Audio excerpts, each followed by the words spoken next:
Todos ficam preocupados com a garotinha, mas Nima escuta a voz do dragão, dizendo que este não era um lugar para uma criança. A menina se vira e nota que como o dragão estava falando com ela, ele deveria ser um desses dragões que viveram por eras. E decide pedir a ele que também não machuque as pessoas, mas o dragão diz que eles o invocaram à força e estavam o enfrentando com intenções nefastas sem nenhum motivo. Então não poderia aceitar seu pedido, mas Nima diz que quando brigavam as pessoas se machucavam e mesmo essas escamas resistentes poderiam sofrer se forem encharcadas com magia de água. Mas ela acaba se distraindo ao pensar sobre a sensação de tocar nelas e diz que queria fazer carinho nele. O dragão pergunta se ela queria tocá-lo e ela confirma, e ele questiona se ela não tinha medo dele. Mas Nima nega toda sorridente, despertando o interesse do dragão por essa criança estranha. Ele se aproxima dela e os guardas se preparam para o combate, mas o príncipe ordena que eles esperem, enquanto Nima conseguia fazer carinho no monstro, deixando todos impressionados. A garotinha diz que imaginou que as escamas seriam quentinhas, mas eram frias e lisinhas. E o dragão diz que caso ela fique mais velha e precise de ajuda, poderia ir até ele, e iria a reconhecer como sua mestra. Ele se prepara para voar, mas Nima pede que ele não vá embora. E o dragão decide dar um presente para ela, que seria uma orbe vermelha, que os conectava, então ela deveria carregá-la sempre consigo. E caso ela deseje, poderia mudar sua forma. Nima se pergunta como iria carregar isso o tempo todo e acaba tendo uma brilhante ideia de transformá-la em uma mochilinha muito fofa, que deixa o dragão intrigado, mas ele explica que graças a essa orbe, ela poderia usar sua magia, que seria útil caso ela corra algum perigo. Nimo agradece e pergunta seu nome, e o dragão se apresenta como Sol, e se despede da garota levantando voo. E não se esquece de deixar sua inscrição para garantir o terceiro episódio desse Isekai fofo, e nos ajudar a batermos a nossa meta tão sonhada de 50 mil inscritos. Então já vai deixando a sua curtida e comentando bastante, porque assim eu trago o terceiro episódio. Será que a gente chega em 2.000 curtidas? Ai, pessoal, passa lá no nosso Insta também, Tio Nezo, que vamos ter grandes novidades em breve. Então fica ligado, mas bora pro vídeo. A família de Nima corre até ela e sua irmã pergunta se ela estava bem, mas a garotinha diz que estava tudo certo. E até o príncipe demonstra preocupação do seu jeito especial. Mas de qualquer modo, ele pede ao duque que peça aos magos da corte para investigarem esse caso, porque tinha certeza que o palácio iria se interessar por ela e esperava que encontrem uma solução, fazendo o duque perceber que agora sua amada filhinha iria ficar na mira daqueles monstros famintos por poder, e até pensa na ideia de eliminar todos de uma vez por todas para que isso não aconteça, enquanto Nima pensava que iria ser um saco ter que lidar com tudo isso.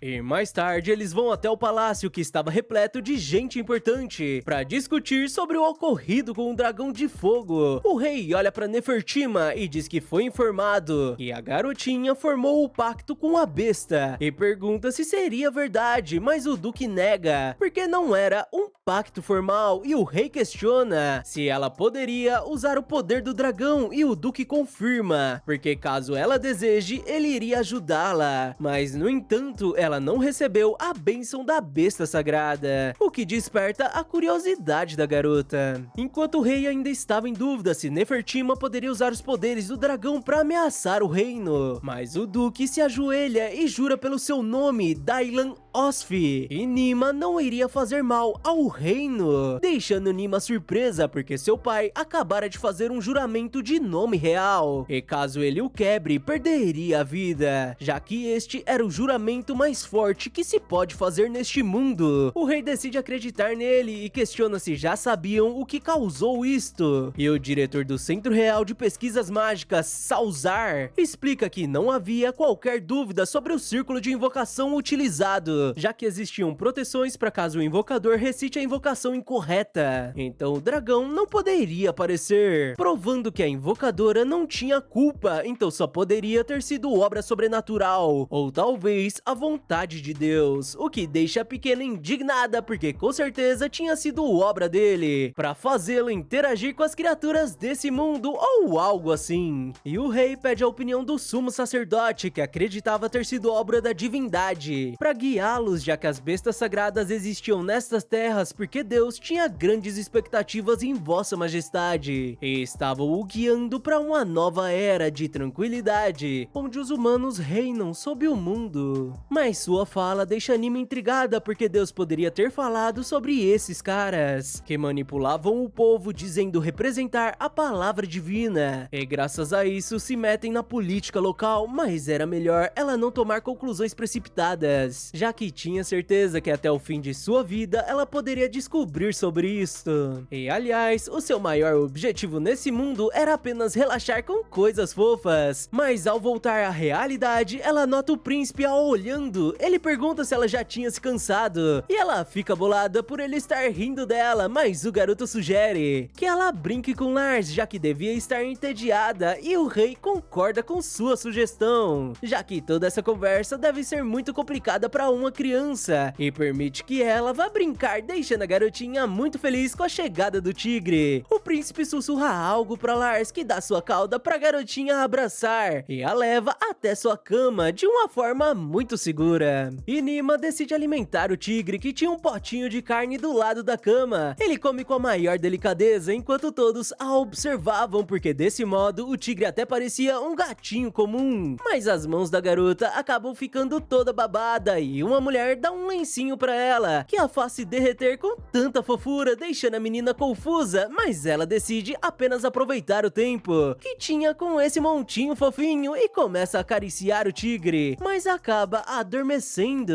E infelizmente sua fofura também desperta o pior das pessoas, que diziam que ela não poderia ser uma garota normal. Seu pai até admite que Lars terá feito dormir tenha sido a melhor coisa, já que algumas pessoas diziam que o dragão de fogo traria prosperidade às terras e também serviria como arma, e por isso precisavam garantir que ela faça um pacto formal, mas iriam precisar que Nefertima fique sob a supervisão deles. O pai da garota escuta tudo e deseja que ela jamais escute esse papo nojento e egoísta, e se pergunta como eles fariam para escapar dessa situação. Mas a ministra Olive vai até ele, preocupada se estava tudo bem com a garota. Ela pergunta se seu corpo físico tinha sido afetado, já que ela acabara de ganhar poderes mágicos. Mas o Sr. Osfen responde que até o momento nada tinha mudado, e a mulher diz que estava se perguntando se este apego com Lars tinha alguma relação com o dragão, mas o líder dos Cavaleiros Reais, Zeynan, sugere que eles definam um guarda pessoal para Nima, já que sua vida poderia correr perigo, e se põe à disposição para ajudá-los. O Duque fica muito grato por sua oferta e aceita sua ajuda, de bom grado, já que julgava ser alguém respeitável e digno de ser o descendente de um dos heróis fundadores. Mas nem tudo é perfeito, já que o sacerdote vai até o Duque dizendo que ficaria honrado se ele permitisse que a igreja cuidasse da garota. Afinal, eles tinham experiência em educar donzelas santas, mas o Duque diz que donzela santa não combinava nada com Nima, e com um sorriso falso ele pensa que na verdade o que ele queria dizer era que a educação da igreja da criação divina era só uma doutrinação barata, e se pergunta que direito ele achava que tinha para usarem garotas como marionetes e chamá-las de santas. Mas o sacerdote insiste que ele deixe Nefertima sob as mãos da igreja e promete que ela se tornaria uma donzela exemplar, mas Lars acaba acordando, e o Duque pede que ele perdoe sua atitude rude e diz que a garota só era amada por todas as criaturas por ser uma criança inocente, e se eles a entregarem pra eles, ela se tornaria uma boneca, e duvidava que o dragão de fogo e a besta sagrada aprovariam isso. Deixando o sacerdote irritado, ele diz que não poderia deixar tamanho insulto passar impune, e Lars fica incomodado enquanto o bispo questionava se a garota era realmente sua filha. O Duque fica bolado e pergunta como ele ousava insultá-lo dessa forma, mas o senhor inconveniente diz que estava surgindo rumores sobre isso, já que ela não se parecia com nenhum de seus filhos. Mas a mãe de Nima chega e diz que eles fizeram o juramento de nome real um ao outro, e se tivessem o quebrado, iriam enfrentar a ira divina e teriam a marca dos corrompidos na testa. Ela pergunta se ele estava vendo algo, mas o homem diz que apenas o Duque pode ter o feito. Mas a mulher questiona se ele estava duvidando do rei, já que Vossa Majestade estava presente quando trocaram seus juramentos. deles. O bispo fica sem saída e um homem troca de assunto rápido, porque se eles forem pensar no futuro da garota, ele teria que concordar com o sumo sacerdote. Mas depois de muito tempo, graças a Sazar e ao rei, eles conseguiram calar aqueles que estavam se opondo à família de Nima. E mais tarde, Lars acorda a garotinha e seu pai avisa que a reunião tinha acabado e tudo estava resolvido. Nima fica muito feliz porque isso significava que ninguém ficou bravo com ela e não iriam fazer coisas assustadoras. Sua mãe confirma e diz que todos entenderam que seu poder parecia ter vindo da vontade de Deus. Mas o rei deixa tudo isso de lado e pega a garotinha no colo e diz que ela poderia entrar e sair do palácio quando quisesse, apesar de precisar estar acompanhada em alguns locais. Ela pergunta se realmente não tinha problema e ele diz que não, já que ela gostava de animais. E o príncipe diz que no palácio tinha um montão de animais que ela iria gostar e a leva para uma sala onde pedia para ela se acalmar um pouco, porque afinal ele tinha chego.